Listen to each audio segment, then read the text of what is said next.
warahmatullahi wabarakatuh. Saya Siti Rifaati Hanifah Ulfa. Mari kita ulas Undang-Undang Nomor 32 Tahun 2002 tentang penyiaran. Namun tentunya tidak akan saya bahas semua, dan yang akan saya angkat di sini adalah pasal 36 ayat 4 yang berbunyi, isi siaran wajib dijaga netralitasnya dan tidak boleh mengutamakan kepentingan golongan tertentu.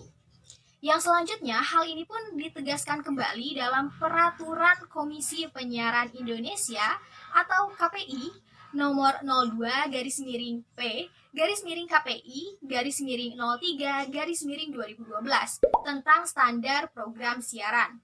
Pada bab 7 tentang pelindungan kepentingan publik, pasal 11 ayat 1 dan ayat 2 yang berbunyi, ayat 1, program siaran wajib dimanfaatkan untuk kepentingan publik dan tidak untuk kepentingan kelompok tertentu. Ayat 2, program siaran dilarang dimanfaatkan untuk kepentingan pribadi pemilik lembaga penyiaran bersangkutan dan atau kelompoknya. Tentunya masyarakat berhak untuk mendapatkan informasi yang benar dan objektif. Namun, apakah hak publik untuk mendapatkan informasi yang benar tersebut sudah terpenuhi tanpa adanya konflik kepentingan dalam institusi media? Nah, kondisi saat ini pun memang sudah sangat berbeda dengan dulu, yang mana hanya ada TVRI sebagai stasiun televisi satu-satunya, itu pun dikelola oleh pemerintah.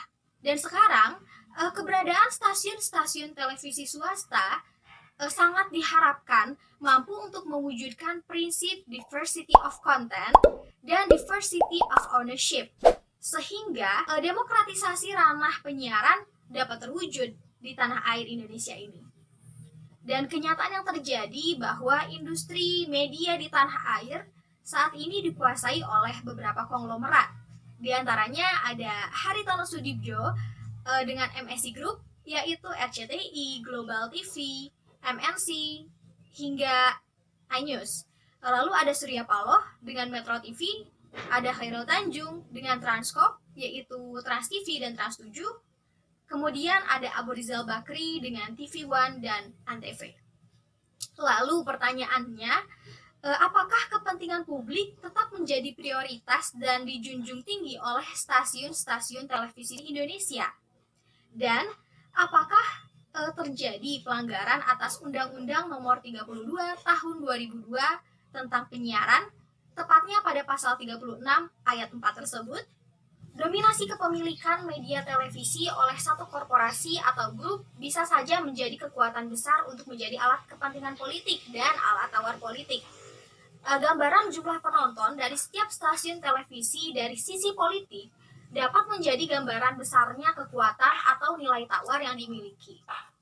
Kekuatan media massa, khususnya televisi, dalam mengarahkan opini dan pilihan publik saat ini diyakini jauh lebih kuat dibandingkan kampanye langsung atau media lainnya. Dan jika produk-produk yang dihasilkan oleh televisi mengarah pada politik yang dituju oleh pihak yang berkuasa di media televisi tersebut, maka kondisi ini akan sangat berbahaya bagi kehidupan demokrasi bangsa. Dan pers, dalam konteks ini pemberitaan stasiun televisi yang disebut-sebut sebagai salah satu pilar demokrasi nampaknya tidak akan mampu menjadi kepanjangan mata maupun telinga publik bila kepentingan perseorangan atau kelompok yang mendominasi ruang redaksinya. Mari kita beranjak ke sebuah kasus yang berkaitan dengan Undang-Undang Nomor 32 Tahun 2002 tentang penyiaran yang sudah saya sebutkan sebelumnya.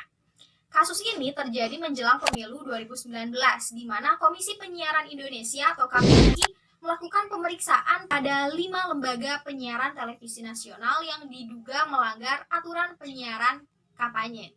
Nah, dilansir dari web resmi KPI, kelima stasiun televisi tersebut adalah Net TV, iNews TV, Kompas TV, Indosiar, dan TV One.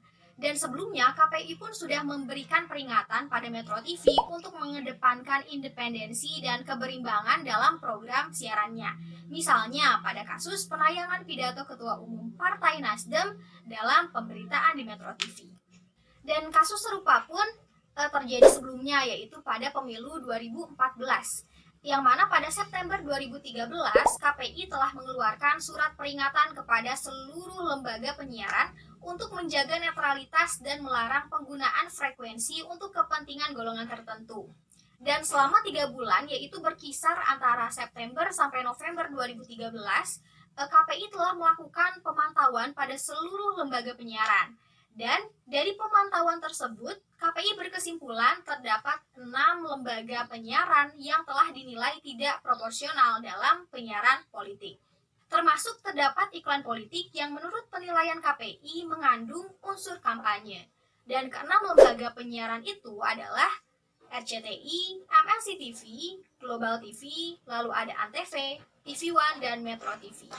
KPU pun memanggil dan menyampaikan teguran pada 6 stasiun televisi tersebut, dan teguran tersebut wajib menjadi evaluasi bagi lembaga penyiaran agar menjalankan fungsi dan perannya yang sesuai dengan amanat Undang-Undang Penyiaran. Dalam pertemuan tersebut, lembaga penyiaran menerima masukan dan berjanji akan memperbaiki programnya serta merencanakan program iklan layanan masyarakat tentang pemilihan umum. Berbagai konflik kepentingan di media massa di Indonesia menunjukkan fakta bahwa media memang tak bisa lepas dari kepentingan tertentu. Entah itu merupakan kepentingan pribadi jurnalis, ideologi tertentu yang melekat dalam organisasi media tersebut, ataupun kepentingan pemiliknya. Dan konten media yang penuh bias kepentingan politik pemiliknya tentu menjadi semacam pengkhianatan bagi fungsi utama media yang harus dapat menempatkan kepentingan publik sebagai prioritas utama. Nah, kondisi di Indonesia menunjukkan bahwa meskipun tidak ada monopoli, diversifikasi kepemilikan sangatlah terbatas, mengingat adanya beberapa konglomerasi media besar yang mendominasi industri media di Indonesia. Dan kentalnya konsentrasi kepemilikan tersebut diperparah lagi dengan kerjasama beberapa konglomerat media terkait dengan kepentingan tertentu.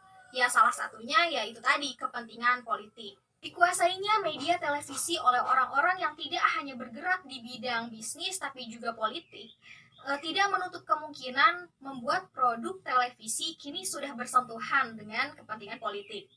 Dua hal yaitu bisnis dan politik tentu saja sedikit demi sedikit dapat menggusur peran televisi dalam kaitannya dengan kepentingan publik. Maka, menjadi penting bagi kita saat ini untuk menganalisis dan mengevaluasi isi pesan media dengan fokus utama tertuju pada isi pesan media yang dapat saja dipengaruhi oleh kepentingan ekonomi dan politik. Sekian yang dapat saya sampaikan. Terima kasih atas perhatiannya. Wassalamualaikum warahmatullahi wabarakatuh.